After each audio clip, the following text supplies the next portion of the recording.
Today, we're joined by Jonas and Angela of Terakeet to discuss internal linking. And before we get started, just go ahead and drop your questions in the Zoom chat and Q&A box. Also, this webinar will be recorded and we'll send it out tomorrow. But we can go ahead and get started. So everybody, please welcome Jonas and Angela. Jonas is an SEO manager at Terakeet, where he writes about earning positive consumer attention through SEO and content strategy. His advice has appeared in publications including Forbes, Content Marketing Institute, and Search Engine Watch. Angela is a content manager at Terakeet focusing on on-site SEO for customers. She has produced over 100 earned media campaigns that have earned links from Men's Health, Yahoo Finance, Motley Fool, Consumer Affairs, and more. And if you're not familiar with Terakeet, Terakeet is an enterprise search engine technology company that leverages best-in-class proprietary software and 200 plus years of expertise to drive business outcomes for global brands. So as you drop in your questions, we'll hold those to periodic sections that Angela and Jonas will take questions. But Jonas and Angela, I'll give the floor is yours. Yeah, so I just wanted to also just kind of elaborate that Terakeet really works with Fortune 500, Fortune 1000 brands. We focus on developing content strategies kind of fueled by SEO. So full funnel strategies that deal with everything from the very tip of the spear and really broad awareness campaigns all the way down to the final decision stage, and also including reputation. So brand and executive reputation. So that's kind of the gist on what Terakeet does. And I think you've covered my bio and Angela's bio pretty well. So why don't we just jump right into this thing?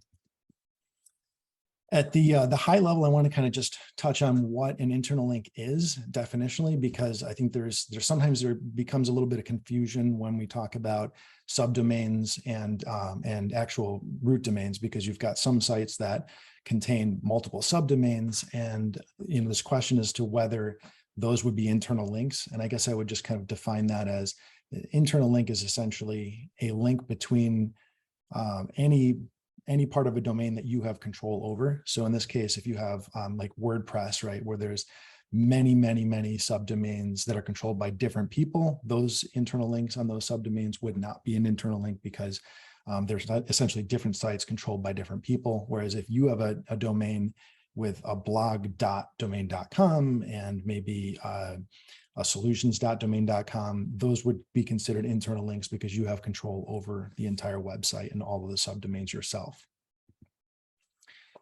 And I like to think of internal links as wires, and backlinks essentially supply the power to your website. Internal links distribute that power throughout your website. So if you think about your site as a house, basically, and you've got all these rooms in the house, those are like all the pages on your website. And the backlinks, then when you connect a link to a page on your site, suddenly that page gets power, but none of the other pages yet do. So then adding internal links throughout the entire website will sort of distribute all of that backlink authority throughout your entire website. And then you've got power everywhere. So we've talked a little bit about how the power can be spread through our website with these internal links, but it's really important to understand the full scope of why internal links matter on our site, because they not only provide a technical SEO value, but they also provide a lot of value to our users. So when a user lands on your site, they want to learn more about your products and services and who you are as a brand. They're going to use your internal links on your site to help them navigate, discover, take action, and build trust with your brand. And they're going to do this through a few different ways. So the first one is navigation. They're going to be able to move through your site and find the different sections that they want to look for as they're moving maybe from your homepage to your blog or your products.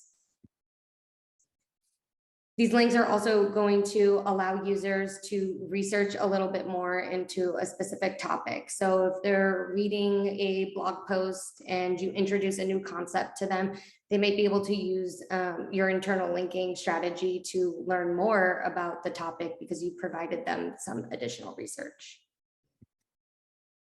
They're also going to be able to discover new content or products that they might have not otherwise been looking for. I mean, think about how many times you've been shopping and you're looking at one product and there's a list of related products underneath, and you click on one of those new products and you're adding it to your cart and you didn't even know you were looking for it.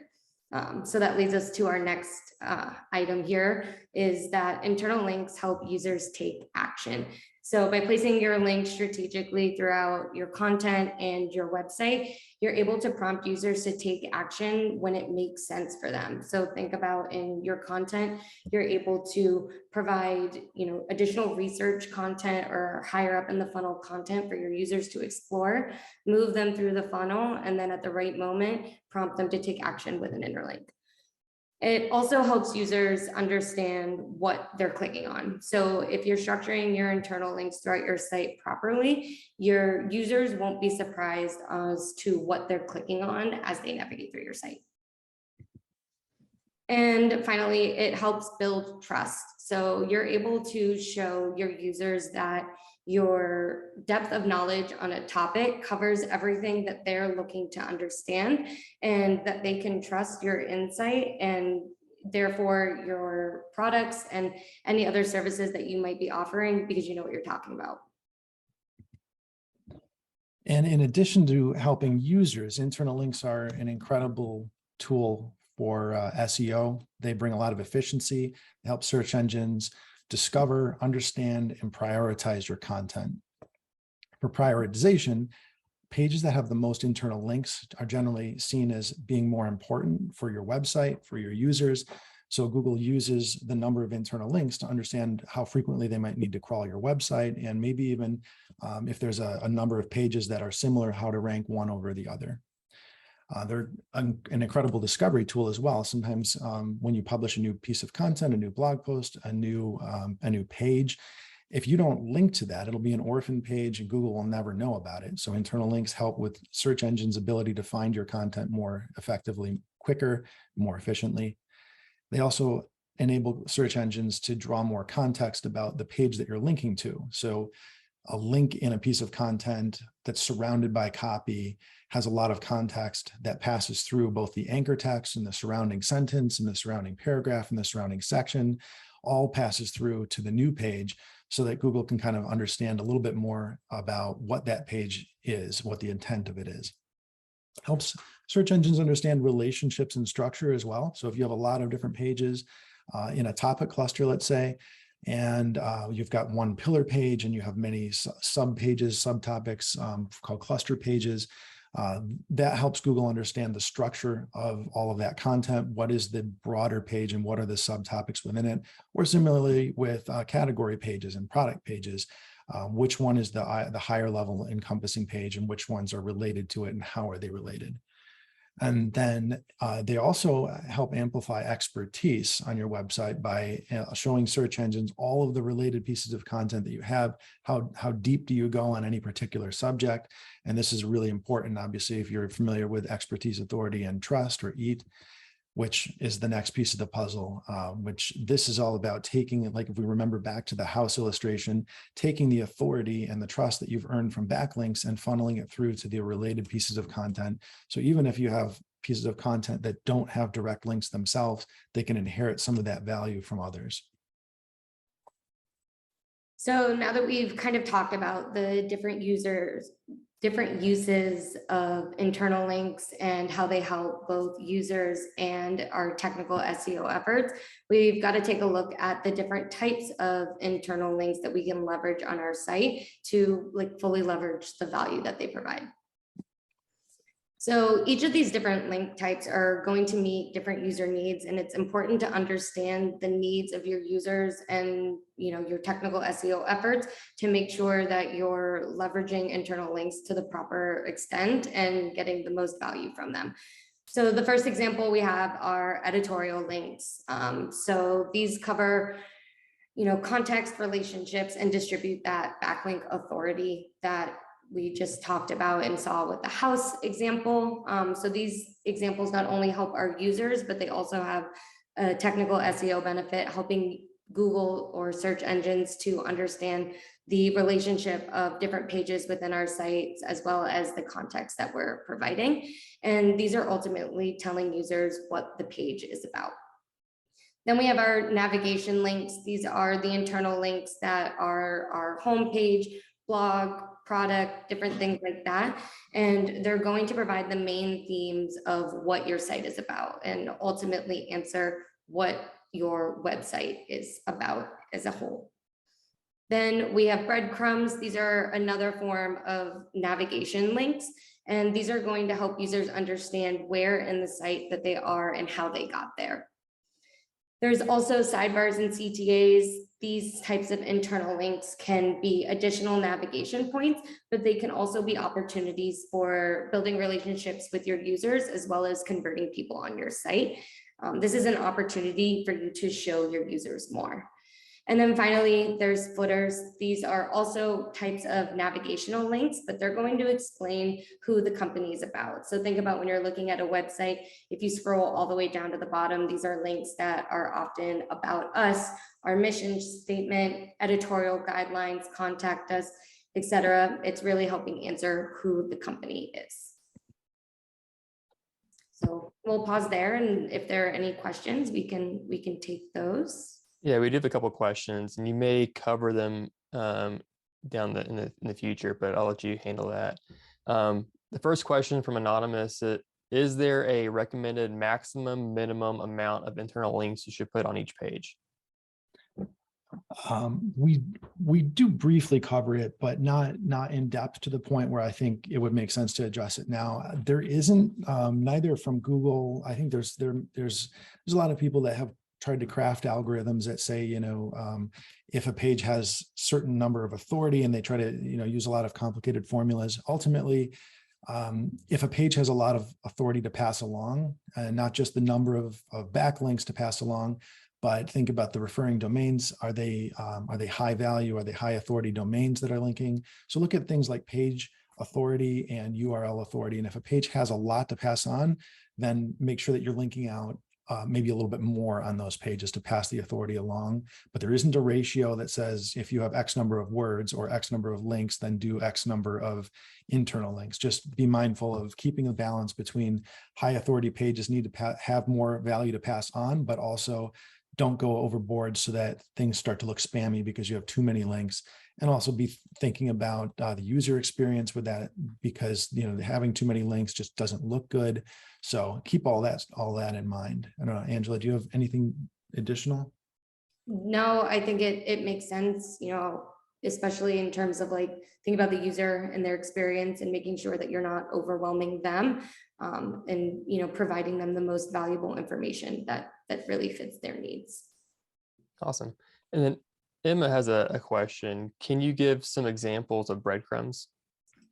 I can, kind of at a really high level, if you think about if you're shopping. So you might go to women's, then you might go to shoes, then you might go to high heels. And then you're looking at all of the different shoe options that a brand might offer. So at the top of the page, you will see kind of those words that got you there. So women's clothing, shoes, high heels, sometimes they're separated by I was calling the little alligator mouths. It's what I learned about in math class in elementary school, but that kind of just shows you the trail you took to get to the content that you're on. Fantastic. And then we'll do one more and then we can hold the rest until the next section. But Grace asked, are editorial links the only type of link with high SEO value? I would say that they all provide different types of value. So in terms of crawlability, any internal link is valuable, but I think that editorial links are the highest value because they pass along not only the authority signals, but also a ton of contextual relevant signals. You're able to structure, Google now, as we know from recent announcements, that they are looking at subtopics and they're looking at the context in which links appear and the words that precede and follow a link, what section it's in. So yeah, I think the editorial links are some of the most valuable ones because they pass along not just authority, but also a ton of relevance and context signals. But you should use a variety of different types of links because they all kind of serve different purposes. And, they don't, editorial links, for example, don't pass along hierarchical information. They're not going to say, here's the structure of your website. If it's an editorial link, it's more about the relevance and the context of the pages and how they relate to each other. Yeah, I agree with that. So we have several more questions, but we'll continue as we're going. We'll ask these the next time. Sounds good. All right. Well, let's get into some anchor text talk, because I think this is one of the hardest myths to dispel. There's a lot of information out there about what anchor text to use, when not to use it, how much to use. And I think some of it comes from the fact that anchor text relates to both internal links and backlinks, and there are separate rules for each of those. There are some that are best practices across the board, but then obviously, and when it comes to exact match, there's a different set of rules. So kind of get through a little bit of this here. And this is a very wordy slide, but I think it's important to kind of just show the breadth of types of anchor text that are out there. So let's imagine, for the sake of argument, that we have a page that targets the keyword SEO strategy in this example. And so here are the types of anchor text that might relate to that. Obviously, I think everyone would know at this point that exact match anchor is the keyword you're targeting. So you would link to the page with the word SEO strategy. And then a broad match is the same exact match keyword, but with a word at either the beginning or the end, adding additional terms to the beginning or the end of it, but the exact match is still there and in the same order. Then we got partial match, which is where one of the words, if you have a multiple word phrase that has 2 or 3 words in it, where you've got one word, in this case SEO, and the other word is changed, so plan. And related anchor text would be basically a synonym for your keyword, where none of the actual terms that you're targeting are in the anchor text, but it's a synonym for it. Search engine optimization plan in this case. Branded anchor is when the keyword itself is actually the brand name. So in this case, maybe a sentence would be like, ClearScope is the best tool to optimize content. And the word ClearScope would be the anchor text in that sentence. I don't think Bernard would argue with that exactly. Then we've got generic anchor text. This is sort of like learn more, click here. They're sort of action-oriented CTAs. I don't recommend using these instead of, like, if you have body copy, editorial copy, I don't recommend using these types of links in the copy as it is, because they don't really pass any relevant signals or context. I think they're great if you have like CTA pop-ups or inline sort of big, bold CTAs to get someone to take an action. Or if you really want to use one, maybe you could do like, we wrote about SEO strategy here or something, with SEO strategy here being the anchor text if you want to work it in, but try to avoid using the generic ones, because you're going to be linking to a lot of different pages with that. And then naked is really just the URL itself pasted right in line someplace. Sometimes you usually see these where folks are citing sources for content more often than anything else. And then alt text is finally, if you have an image and the image links to a page, the anchor or the alt text that you supply for that image is going to be the anchor text. Google would use that as the anchor text. Had to find my mute button there. All right, so we've covered, what the value is of these interlinks, but what use would it be if we didn't help you guys figure out how to actually apply these, best practices across your site, and kind of explain some of the ways that you can leverage internal links the best way on your websites. The first thing to remember with all of this is that this is a framework to help you. It is not going to lead to penalties if you don't follow this framework. These are just some of the best practices that you can keep in mind as you're building your internal link strategies. And, this will really help set you up for success, so you're truly harnessing the full value of internal linking.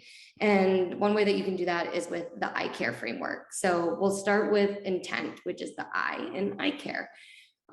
You want to make sure that you're giving readers exactly what they expect. Honestly, as a content producer, I know that sometimes the element of surprise is great for storytelling, but when it comes to interlinking, that's not the case.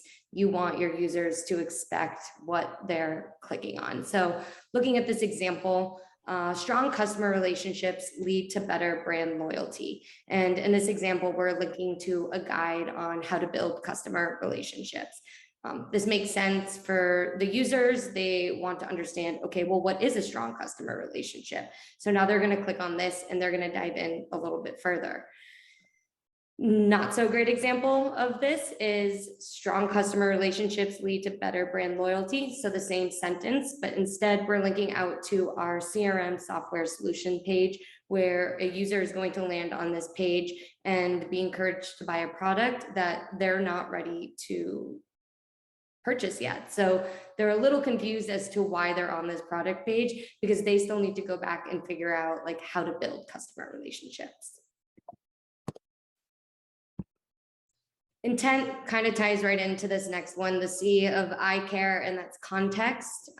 You want to make sure that you're thinking of context as the words surrounding the interlink that you're placing. And this is where you want to make sure that you're not matching keywords, you're matching context. Just because you're mentioning a keyword that is an anchor page for a text on your site does not mean that that is the place that you should be linking to it, or that you should even be linking to it in, the article that you're writing.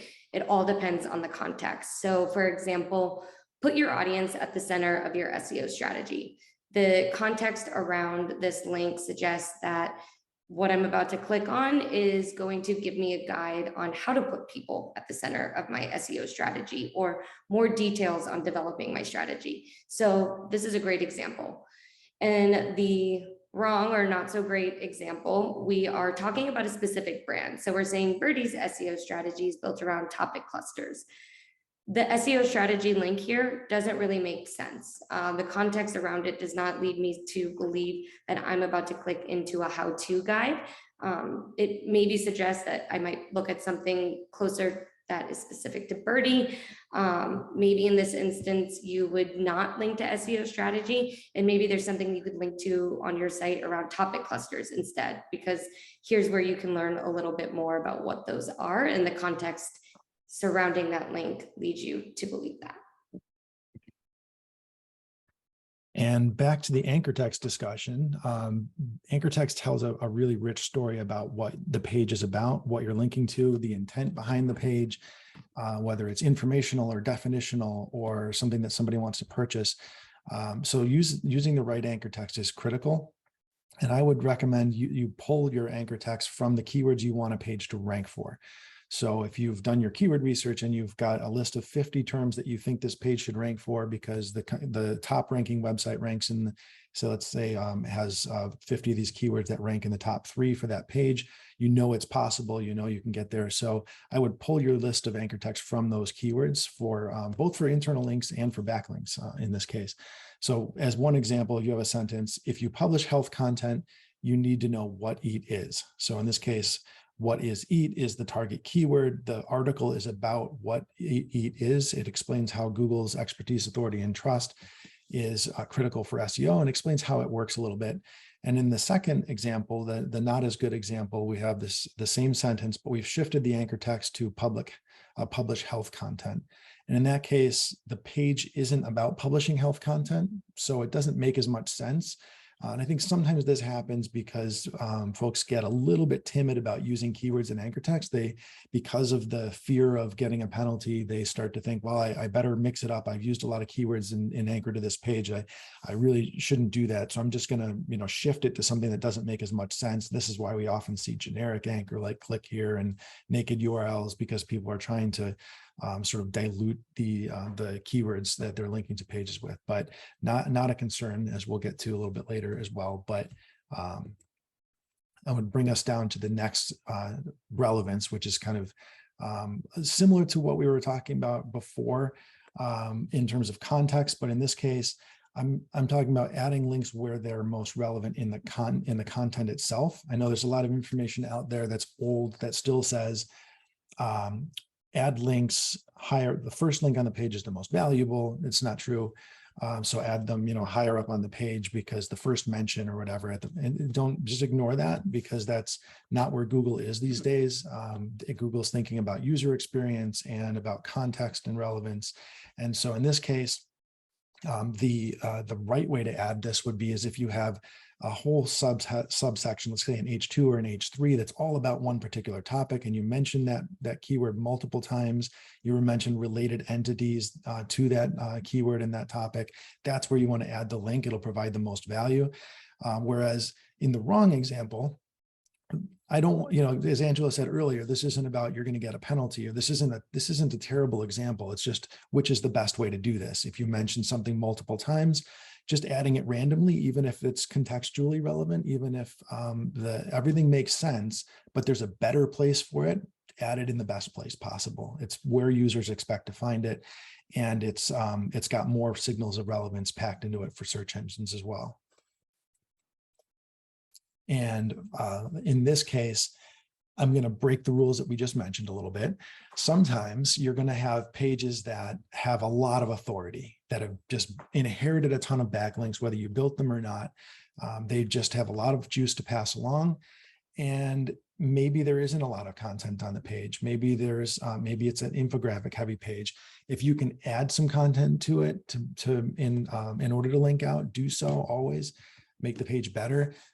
In any case, if you mention a word once on the page and it has a ton of links, link juice to pass along, then I would say, as long as it's relevant, it doesn't feel odd or out of place, I would add the link, even if you've only mentioned a word once, if there's a lot of authority to pass on. So this is just sort of an extra step to think about. The other rules are all about the context and the relevance, and this rule is about, hey, this page has a lot of juice to pass along, so don't waste it.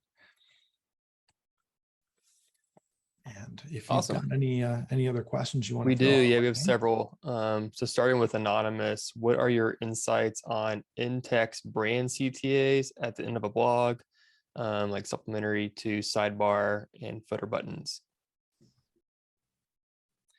In-text brand CTAs, like I don't know if I fully understand the question. Like I mean, branded specifically, like with anchor text, with like, in the case of ClearScope saying something like, check out ClearScope, or do we mean something else? I can ask for clarification, but that's my interpretation, is like sign up for a trial of X brand. Yeah, I mean, I think anytime you can add CTAs, I think that's a good thing.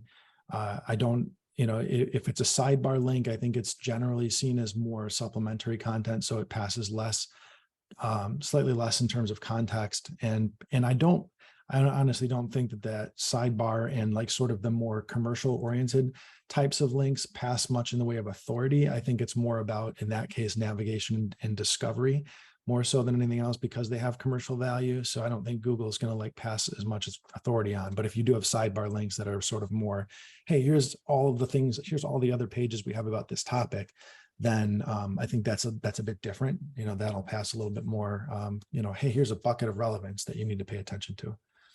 Awesome. And then we have a question from May. Do you have any guidance about using the same internal or external links multiple times in an article? We do touch on that a little bit later. So I don't think we quite cover it in that way though, right, Angela?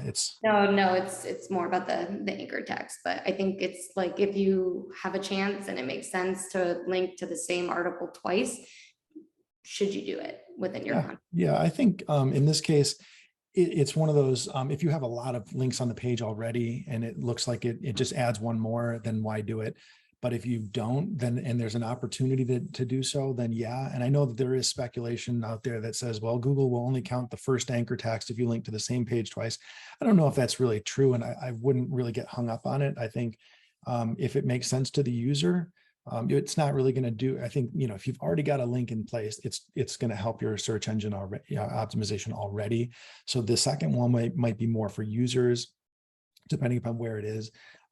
If you use a different anchor text, I mean, I don't see why you would want to do it with exactly the same anchor text in that case. So if you would, if you had an opportunity to use a slightly different anchor text and it was a good user experience, I would do so. I certainly wouldn't say don't, unless it looks like you've got too many links already. Awesome. And then we have a question from Bernard. Do you believe in the idea of crawl depth? That's how many links a page is away from the homepage. And do you want to make most of your pages on your website as close to crawl depth 1 to 2? Yes. That's how I'd answer that. Yes, I believe in it. And it's always a good thing to have to reduce the number of hops it takes to find content. So whether you're using navigation or internal linking or sidebar, related content is a great way to do that. But yeah, I think generally speaking, the best practice is around 3. You don't want to have it deeper than three links as crawl depth goes. Awesome. And then Peter's got a question regarding a e-commerce blog. What is the best internal link strategy among categories, subcategory, products, and blog pages? Well, I think breadcrumbs, as the example that Angela used earlier, was perfect for e-commerce. That's an excellent strategy because it conveys both the hierarchy of where each page fits into the structure of your site. I think that using some sort of, without getting too technical, faceted navigation, where you're able to click down through menus in a way that's very useful. I know bigger sites are now getting in, like Target, for example, it has they're implementing systems where you click the navigation and it opens a drop down, and then you click the next sub nav and it opens another nav. So you're not actually like, it's not a hover drop down, which gets really messy if you're trying to do too much stuff. And there's also mega nav situations, but yeah, I think that having a balance of findability, getting people to your category pages, and try not to get too deep on categories and subcategories in main navigations. Try to figure out a way to get the users, depending upon how many products you're talking about, to category level and maybe subcategory level pages, and then let people drill down from there, and then use your blog content to link back to those category pages as much as possible, because you're probably going to be getting more backlinks to blog posts, which would then funnel the value to the main category pages that you want to rank for broader, higher level commercial terms. If that makes sense. Fantastic. And then Alice has a longer question. So we have multiple domains on different platforms, such as main website and different fundraising event subsites. So we own both of them, but they're different domains. We try to make sure that the different domains at least talk to each other through linking to each other. Would you suggest approaching this type of internal linking any differently? Do you want to tackle anything on that, Angela? So I think if you're owning it, are they subdomains of each other, or are they completely separate domains owned by separate domains owned by the same person? Because if the domains and the roots are completely different, then they're going to be treated as external links to each other. So if you're linking to them, it's great, but it's kind of like building external links and not necessarily passing that internal link value that you're looking to get with internal linking. Yeah. And so in that case, it depends on how, and also how clearly the brands are tied together. For example, Terakeet has we have our reputation management division of the company. We have a separate website called reputationmanagement.com, but it says a Terakeet company, and it clearly denotes that Terakeet owns that website on the home and on the footer and in the main nav area. So in that case, we're saying that we own and control both of these brands. So you have the relationship established. Whereas in other cases, sometimes you might have ownership of another domain, but there isn't a clear brand tie-in, and so that would be I would consider that much more of an external link, and that means you would want to pay attention to things like exact match anchor. And anytime you have two separate domains, it is not really a great idea to let Google try to figure out if you own both websites because of exact match anchor issues. But if you're only linking between the two sites, it's less problematic than if you're building exact match anchor for every backlink across your entire as a scalable strategy. So I would just be a little bit more careful if they're separate domains, and Google may or may not be able to figure that out. But otherwise, yeah, I mean, like all the best practices would apply in terms of mixing up the anchor, what pages you want to rank for what content, and build them whenever they make sense for users and from search engines. But again, the difference is that Google's not going to look at those as internal links to understand hierarchy. It's more about the context of the link. So you'd consider those just like a backlink. Awesome. So we'll do 2 more and then we'll hold the rest until the end. So from Anonymous, we have a pillar page that's about 3,000 words and about 9 to 10 different blog posts on the same topic. Should we include links to all the individual blog posts on the pillar page? I mean, if contextually it makes sense, that's a great way to build out your topic clusters. So if you have that pillar page, you're able to, navigate users where they need to go through to cover that topic a little bit more in depth. So if you think about some of the purposes that we talked about earlier on in the presentation about the uses that interlinks provide our users, they're able to research a little bit more and discover additional content. And you can do that within the pillar page and linking to them. Absolutely. Yeah. And think about the different types of links, like, you don't have to do them all in body links either. I know there's a number of times where sometimes you just have too many pages about a subtopic and you can't jam all those links in. So one way to get around it is to say, well, link out from the appropriate, subheadings to the most important pages, and then add a module that says, like, here's some related content. And you can kind of whether it's a carousel or whether it's a, just a little drop down or something where you can have some CTAs to those related articles in addition to the ones that you've given in body links.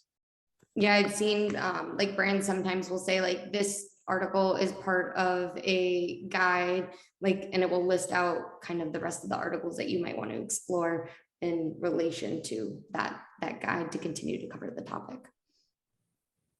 Awesome. And then Sam has a question. How do you explain the benefit of targeted anchor text to clients? And when passing authority earned onto high value pages through internal links, would you target the same keyword anchor multiple times or vary anchor text for each internal link? Yeah, thanks for the question, Sam. I think that generally speaking, like you're not going to get a penalty for using the same exact match keyword every time across your own website, but there's a lot of value in varying the anchor text because you're providing a lot of different context. So if you want to rank for a whole set of keywords, using those synonyms in the related anchor text tells Google a richer story about what that content is about, and including additional words like what or how or define or best, whatever it might be, that just kind of adds a little bit more information. Like if the page is about creating an SEO strategy, then using words like create and build and develop in the anchor text along with the keyword really reinforces what it is. Similarly, if it's about a definitional page, then saying, the definition of this is, or this is defined as, or what is it, or, those types of things will add a little bit more context about what you're linking to. Fantastic. Yeah, I'll go ahead and hand it back over to you. All right, we're going to jump into a few more best practices. Some of these we may have already touched on at this point, but I think there's some additional angles. First of all, exact match penalty. We've hit this a few times over, and I think it's absolutely critical to understand that there's a difference between internal links and backlinks. So for internal links, you will not get an exact match anchor text penalty. The reason is that there are different sets of rules here, and this is one that everyone still gets hung up on, is because when it comes to anchor text, exact match kind of suggests that you had a hand in creating that link because it is exact match. When you own the website, that makes sense. You had a hand in creating it because you own the site, you own the content. When it comes to backlinks, it sends up a little flag that says, there may have been money here that transacted. Something might have happened. This person probably requested this link. And if it happens over and over again at scale and unnaturally, that's when you get a penalty because it suggests that you've had a hand in building a lot of links and manipulating the anchor text. But that's obviously a different story when you own the website. You're supposed to have that control. And I think a lot of the confusion comes from Google's statement. I think this is about what they say about anchor text for internal links. Don't use excessively long keyword-filled anchor text just for search engines.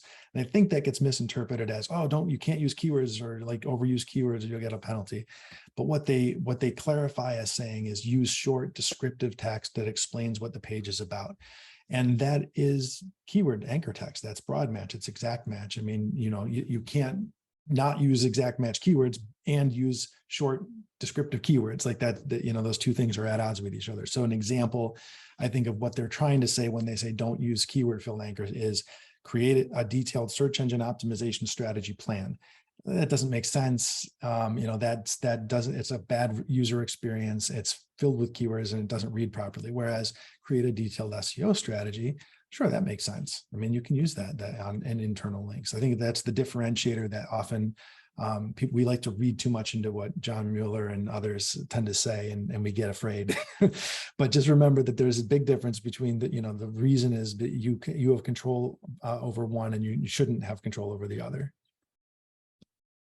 So this is tied back to anchor text, and I think we started to hint at this conversation through the Q&A, but you want to make sure that you're using different anchors for different pages.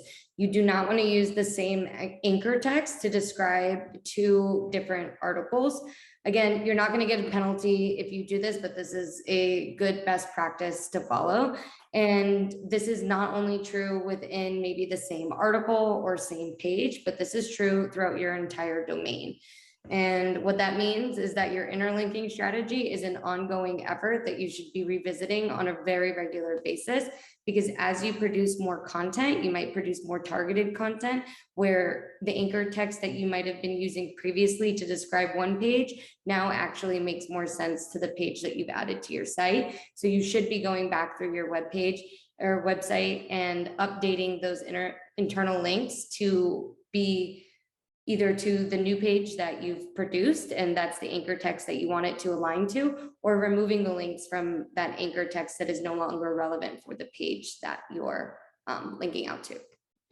And that's probably like the most important point I think that we've made so far, because it's the biggest mistake that I see everyone always making is linking to different pages using sort of, it's keyword focused, but it's generically keyword focused. It's just like, I mentioned the word content marketing, so I'm going to link to like every page that I have about content marketing is going to get that anchor. What you're saying to Google is every one of these pages deserves to rank for this term, which obviously is not your intent. You want the page to rank for a different set of keywords that's more specific. So be specific about that. And if the keyword exists in the content, in this case, benefits of content marketing exists in the content, then that should be the anchor text, because that's as specific as we can get and as short as we can get for that. And same thing as, if I mentioned types of content marketing, I would link to the other page, not using the same anchor for both, for different pages. And this is such a common mistake. And it really does, I think, befuddle Google a bit when it's trying to understand which page should I rank. You said both of these are qualified to rank for this keyword. And that ties in really nicely to the next point about making sure that you're using keywords in the anchor text that you want your page to rank for. A good way to kind of meet both of these needs, making sure you're using keywords that you want a page to rank for and that you're using different anchor text, is to create a library of your URLs, maybe in a Google Sheet or somewhere else that is easier for you to navigate. List out all of the URLs on your page and list out, the keywords and potential anchor text that you want to use for those URLs. And that way you're able to quickly see where you might be, overlapping. And it's also a great reference when you're writing a blog post or adding more content onto your site to kind of jump in, do a control find and find some of the opportunities that you have to link to, especially if you have a really large site with a ton of content. So again, making sure that you're using the keywords. Think about, what we touched on earlier from Jonas in the start of the presentation, using synonyms for your primary keyword, mentioning some of the secondary keywords, even thinking of the long tail keywords that you want your page to rank for. Those are all different opportunities for you to leverage within your content as anchor text for your specific URLs. And this one's kind of self-explanatory, as we've touched on a few times already, but overdoing internal links. And there was a great question earlier about how many, what's the right amount. And if you look at it and you go, wow, like that's a lot of internal links. It not only is it look a little bit spammy or fishy, but it also it's harder to read when you've got all this anchor text because the text keeps changing colors. And so just think about the value that a page has to pass along. And what happens a lot of times is, as Angela was just saying, you add more content all the time. previously you might have added internal links that now you keep adding more and more, you're going to have to go back and trim some out. And it's never an easy decision. I struggle with it. Like I go back and I'm like, oh, there's too many links here. I need to kill one of my darlings, and I don't know which one to remove. So sometimes a way to get around that is to remove it from the body copy if it's maybe less important, and you have other ones that are more important to keep in there, and then add it in a carousel or a related article. So you're still retaining the link, but you're just not, it's no longer an editorial link if you've already got too many, and you just have to prioritize which ones to include. Finally, the idea here is you're going to remove content. Sometimes you inherit websites and you've had multiple SEOs and webmasters going in there and redirecting content and redirecting. And at some point you're going to have too many hops. And this, I mean, is similar to the problem where Bernard mentioned earlier about like crawl depth. This is sort of redirect chains is another issue that can happen from having internal links that just keep getting redirected. It slows down page load time, which is bad for users and also affects your core web vitals. You've just got things that are you want to go back and look at when you've I've used software that's like Content King or any other type of software that kind of alerts you if you've got a redirect chain that's happening in real time, rather than having to do like a screaming frog crawl or something. But whatever software you're comfortable with using, make sure that if you've got multiple hops, you just fix those 301s and go directly from the original link to the new source. And then fix your 404s and any other broken content that you may have removed and forgotten to redirect over the years, or if you've changed URLs. So just a best practice in general. It's good for users. You don't want users to find broken links, especially if a page is broken and it still shows up in the search results. That's also a bad thing. So quick summary, Google internal links help Google to find and understand your content, helps users navigate, discover, and take action on your website. And there are different types of internal links that serve different purposes, some of them for navigation, some of them to pass along in relevance and context signals, and some for authority. And then remember the iCare framework in order to implement best practices. Again, not because you might get penalized if you don't do it, but we're all about being efficient and providing the best guidance on how to do things the right way. If there's a good way and a better way, we choose the better way. So got Twitter handle here and Angela's LinkedIn profile there. So if you want to follow along with any of us, connect with us, feel free to do so, and happy to continue answering questions. Awesome. Wonderful job. We do have, I think, 10 minutes left. I'm not sure if you have a hard stop at 11 Central, but we do have around 10 questions to kind of get through. So let me know if you need to step away. I'm good. If you're good, Angela, we can hang out. Yeah, I'm good. Fantastic. So same as a question, how do you understand Google's reasonable surfer patent in terms of the value or misunderstood value when it comes to link placement? For example, higher on the page has more weight. Yeah, in this case, I feel it's more about context and relevance rather than placement on the page, especially with Google prioritizing user experience so heavily. I find it sort of hard to believe that Google would continue to weight links that are just higher up on the page or first mention over a link that's in a place that's more relevant. I just think that's Google's kind of moving away from that and putting more of a focus on best experience. Perfect. And then Kristen asked, how do you quantify the ROI of investing in improving internal linking, especially for non-automated links like editorials versus breadcrumbs or navigation? ROI is always a tough one to answer on this, because I know that I never really like to try to pin down one very specific, what kind of a lift can we get if we add internal links, because there's nothing happens in a vacuum, right? Like there's so many other things that happen. Pages are always earning additional links. you're creating new content and you're linking to a new piece of content, just having the content on your site. If you're broadening your topic clusters, now you have more content about a thing. I find it really hard to put a quantifiable number down, whether that's, dollar value or time saved or speed to rank or more traffic. I think all of those things are benefits, but I don't know that there's a good way to quantify that. Angela, if you want to chime in and No, I think it's hard because you can't really guarantee that might be the one aspect that's holding your page back from ranking, and it could be in combination of a few other efforts, that all of those efforts tied together, they can help boost your ranking and speed to rank. I just know that you always want to try to avoid having anything orphaned on your site. So if you've got pages that aren't being linked to, there's value to at least go in and make sure that those pages get, one link at least passed on to them, so that they're not just kind of out in limbo on your domain. If I had to like be cornered and say what's one thing you could do to measure the potential impact, I might say, if your site doesn't have a very good internal linking structure, maybe you could pull the page authority scores as is and then add a bunch of internal links and see if your page authority scores across all those pages increase at a higher rate, maybe because they're inheriting more link value. That's kind of one numeric way I might try to look at it. But I mean, other than the fact that it definitely it's the key to a more efficient strategy, so that all the rising tides lift all ships, as they say.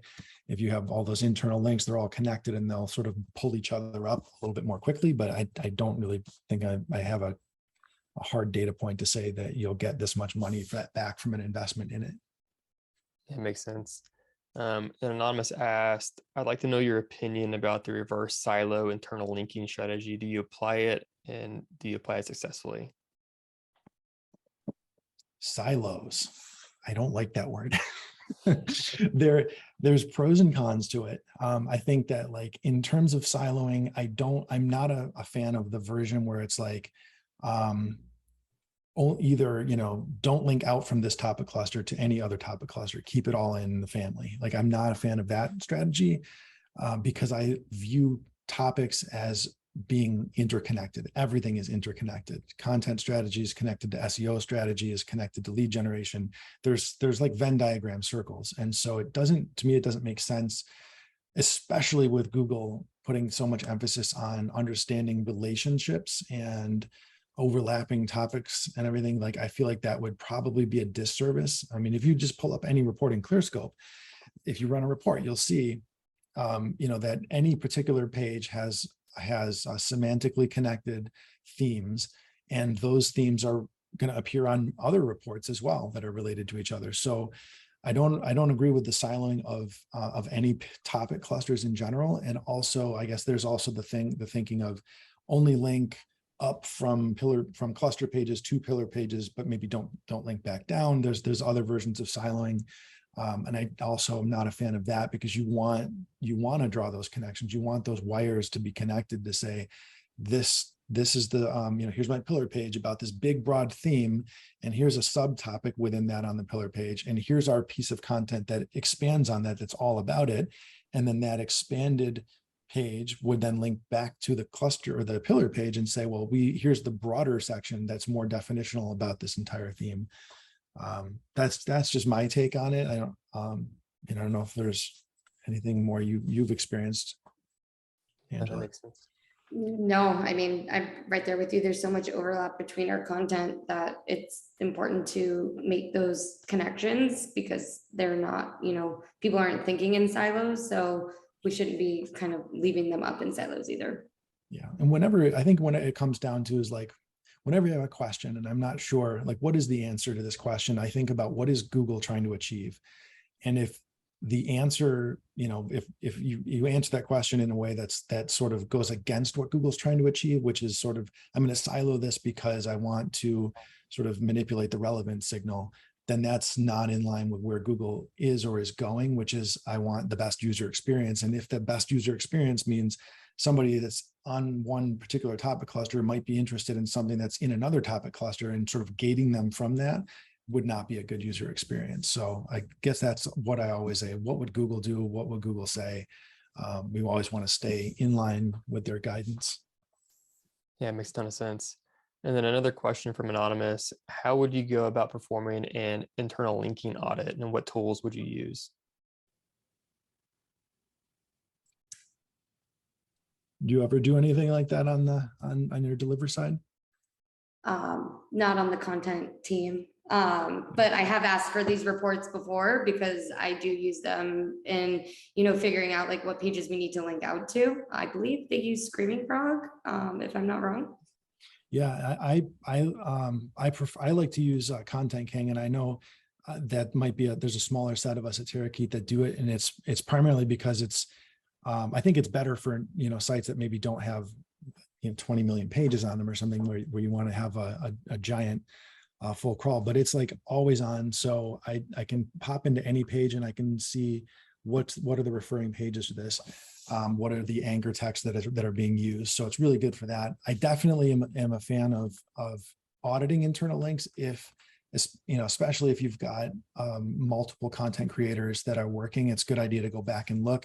I know Angela mentioned a few times that you're going to always create new content, and sometimes you're creating something that that previously maybe you considered part of another page, and then what happens is either search intent changes and you need to spin off a page, you need to break apart a pillar, or you need to consolidate.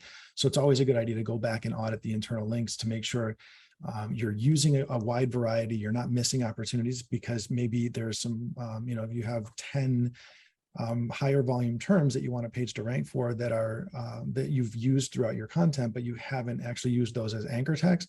It's important to go back and say, I've used this word or this phrase 6 times and I haven't used this one at all. And that's a really important one. It adds more context, more value. I'm going to change one of the anchor texts and do that. So it's, I actually keep a checklist. I do it. I do it in a Google Sheet because I'm kind of old school. So I have my Google Sheet and I have a column for here's all my keywords that I want this page to rank for. And here's how many times, here's I put a little checkbox. Did I use this word on the page? And then there's another column for a checkbox. Did I use this keyword in the anchor text? And I try to check off as many of those boxes as I can. So if I want a page to rank for 20 terms, I'm not going to be able to add all 20 keywords because sometimes the phrasing is weird. But I try to do as many as I can. Is it on the page? Did I use it in the anchor text? Then I feel like I've checked my boxes. And so that's kind of my ongoing audit, but then I can go back and I can look at that and say, oh, I really should be adding a few more of these anchor texts. And if somebody else takes over the site, then they've got a list of everything you've ever done, every page that you've kept and every link that you've built, and it's all right there for them. Awesome. So we have a question from Peter. It says, faceted navigation is a big problem. Is there any advice? Should you use no follow on them? How should you approach that? I'm going to be totally honest. I'm not as well versed on the absolute best practices of doing massive faceted navigation implementations, but I've heard so many times that Google recommends not to mess around with no follow for any internal links, really. I mean, there's no reason to. I think they've said if you've got several million pages, maybe you want to do that because of crawl budget or something. But if you have less than 1 million pages, they've said don't worry about no following those. And I wouldn't do it as generally just no following any links internally if possible, because of then it just kind of, it snips the wire for authority, right? I mean, maybe you're passing context, but Google's not going to go to the page, not going to see what's there.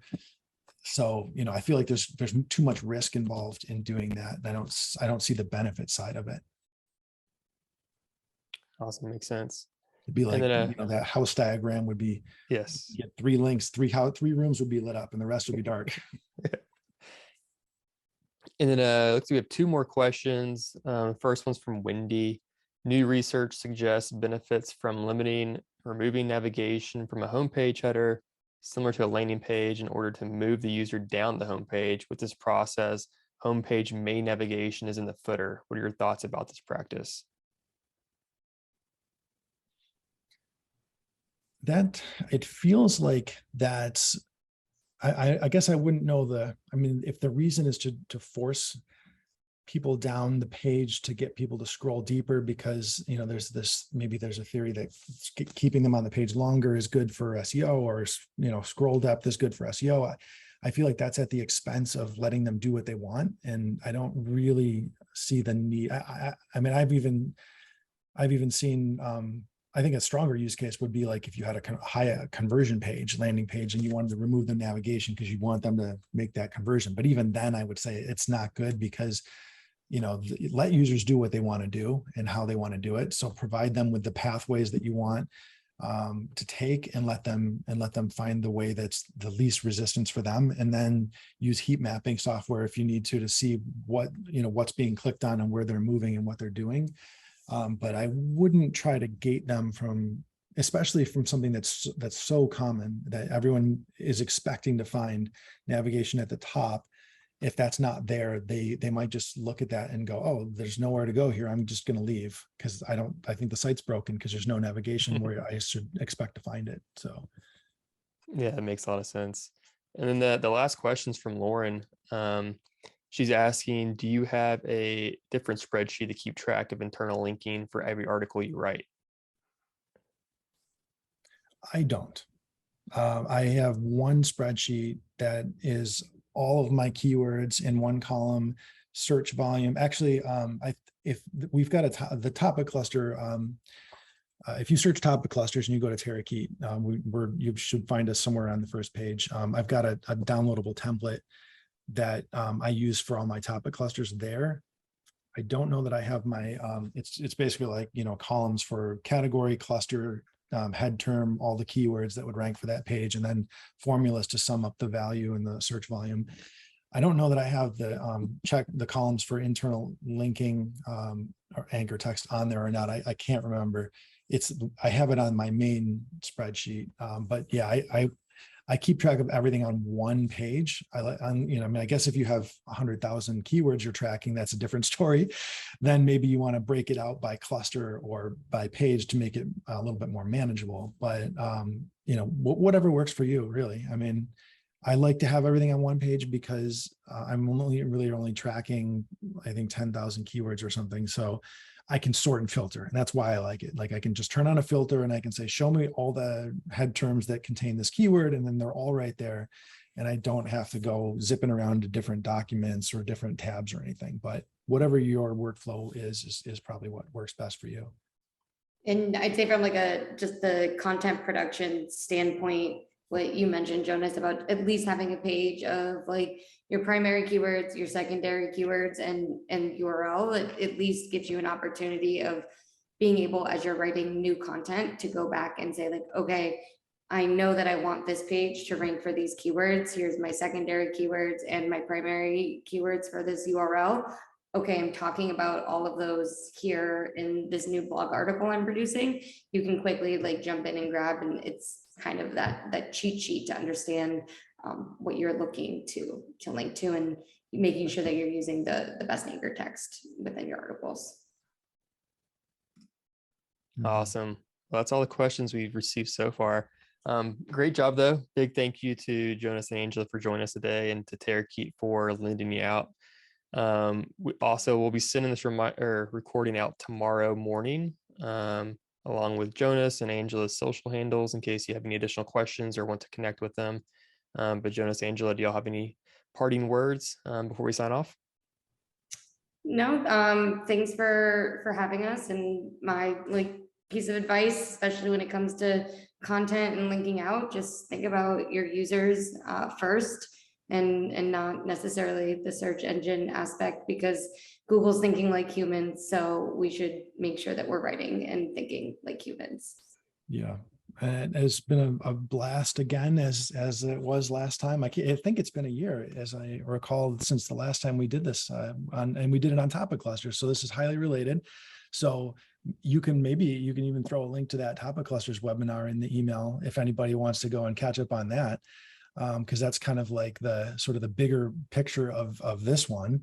But yeah, I would say think about those users and also ask yourself, is this in line with what Google's recommending, not with what I may have read from some SEOs who are, speculating on one thing or another, or, there's so many studies that say I've proven this because I did this study. Well, there's no way to do an SEO study in a black box. It's impossible. So always just ask yourself the question, is this what Google is doing now? Is this where Google is headed? Is this what Google is trying to achieve? Is this the best experience for my users?